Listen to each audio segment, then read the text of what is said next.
নেশাদ্রব্য এবং ইন্টারনেট আসক্তি থেকে শিশু কিশোরদের দূরে রাখতে দেশব্যাপী বাফুফে ফুটবল একাডেমি ছড়িয়ে দিতে চায় ফুটবল ফেডারেশন।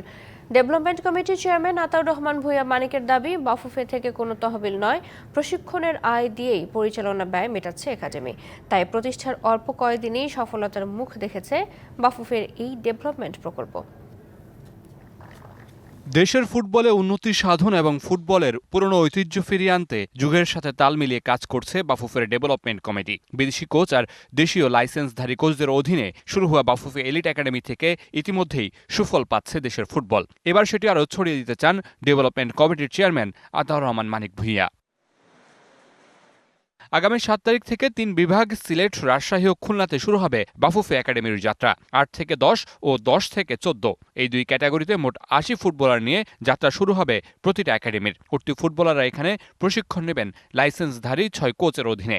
যেটা ৮ থেকে ১০ আর একটা নিচ্ছি ১০ থেকে ১৪। তো দুইটা ক্যাটাগরিতে আমরা ৪০ জন ৮০ জন প্লেয়ার নিচ্ছি। লাইসেন্সধারী কোচ আমরা দিচ্ছি, প্রত্যেকটা একাডেমিতে আমরা ৬ জন করে কোচ দিচ্ছি। All time Roma. Taste it, love it.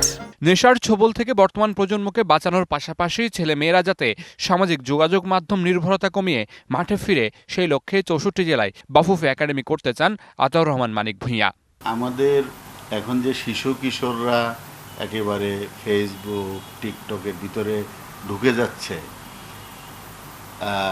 বিভিন্ন নেশার দিকে তারা এগোচ্ছে, এটাকে আমরা যদি প্রোটেকশন দিতে চাই তাইলে আমাদের প্রয়োজন খেলাধুলার দিকে এদেরকে ঝোঁকানো।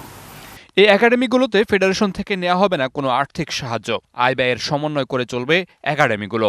আমরা যে নতুন একাডেমিগুলো করছি, অর্থাৎ যেটাকে আমরা বিএফএফ একাডেমি নাম দিয়েছি, এতে কিন্তু আমাদের ফেডারেশন থেকে আমরা কোনো অর্থ নিচ্ছি না। এটা আমরা আয় এবং ব্যয়ের সাথে সামঞ্জস্য রেখে আমরা চালাচ্ছি। এই একাডেমিগুলো ঠিকমতো চালানো গেলে দেশের ফুটবল বড় পরিসরে পাবে সাফল্য, এমনটাই জানিয়েছেন ডেভেলপমেন্ট কমিটির chairman. Mamunur Rashid, DBC news, Dhaka.